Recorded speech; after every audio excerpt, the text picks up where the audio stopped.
Olá pessoal, bem-vindos ao nosso giro semanal sobre o mercado financeiro. Semana extremamente tensa no mercado internacional, mas para o Brasil nós tivemos uma excelente notícia. Começamos falando da elevação da nota de crédito do Brasil pela agência de classificação de risco, a Moody's. Agora o Brasil fica a um patamar do tão sonhado grau de investimento, que tem aí o potencial de atrair o capital estrangeiro aqui para o Brasil.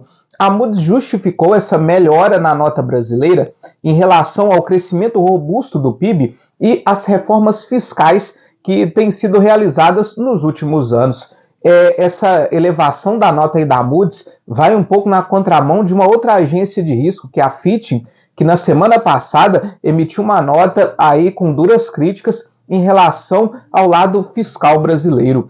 Por outro lado, as tensões no Oriente Médio subiram fortemente essa semana, com o Irã atacando mais uma vez o território de Israel, lançando aí uma série de mísseis dentro do território israelense. Grande parte desses mísseis foram interceptadas aí pelo sistema de defesa de Israel, mas existe uma forte preocupação de uma represália do governo israelense, principalmente atacando a infraestrutura petrolífera do Irã, o que fez com que o preço do barril de petróleo disparasse ao longo dessa semana, com uma alta de 9,10%, com o barril Brent, referência para a Petrobras, encerrando cotado aos $78,05. Isso trouxe mais uma vez a preocupação de uma elevação da inflação global. Outro ponto foi em relação ao payroll, que é o número de vagas de emprego criada pelo setor urbano nos Estados Unidos. Veio com a criação de 254 mil vagas de emprego, bem acima das 150 mil vagas esperadas. Se por um lado isso é bom, porque mostra que a economia americana está de fato crescendo e está passando aí muito bem por essa era de juros altos, e pode realizar aí o tão esperado pouso suave da economia. Por outro lado, um emprego mais forte pode pressionar ainda mais a inflação nos Estados Unidos e fazer com que o ritmo de queda da taxa de juros por lá seja de menor intensidade.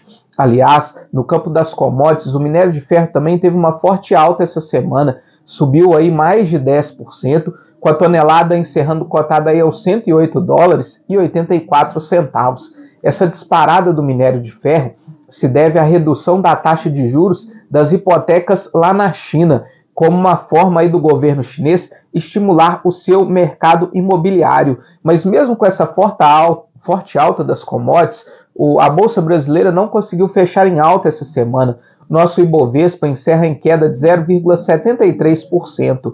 Enquanto isso, o dólar subiu 0,4%, encerra cotado aos R$ 5,45. Além das preocupações internacionais, segue também a preocupação com o lado fiscal brasileiro. O governo federal divulgou um déficit primário de 21,4 bilhões de reais e agora a nossa dívida pública atingiu a proporção de 78,55% do nosso PIB. É o maior patamar da dívida pública em relação ao PIB desde 2021, lá no final da pandemia da Covid-19. A nossa produção industrial registrou uma leve alta de 0,1%.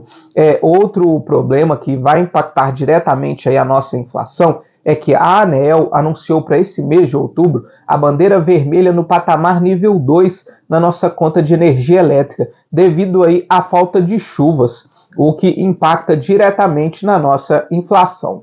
As bolsas de Nova York fecharam em ligeira alta essa semana. O S&P 500 encerra em uma alta de 0,43%, a Nasdaq encerra em alta de 0,36% e o Dow Jones encerra em alta de 0,15%. Já na Europa, o Stoxx 600 encerra em queda de 1,63%. Essa queda na Europa se deve a uma correção em relação à forte alta da semana passada, mas principalmente aí na tensão lá no Oriente Médio e a proximidade da Europa em relação a esse conflito que pode adotar aí proporções mais globais. Uma outra notícia lá da zona do euro é que a taxa de desemprego por lá se manteve estável em 6,4%. Falando agora da nossa renda fixa, o IMA geral, que mede aí a rentabilidade da carteira geral de títulos públicos, encerrou o mês de setembro com uma alta de 0,34%, e nesses primeiros dias de outubro registrou uma alta de 0,13%. Já os pré-fixados, medidos pelo IRFM, também encerraram o mês de setembro com alta de 0,34% e registraram uma alta de 0,16% nesses primeiros dias do mês de outubro. Já nos juros futuros, o DI para janeiro de 2025 teve uma alta de 0,09 pontos percentuais ao longo dessa semana e encerra cotado a 11,08%.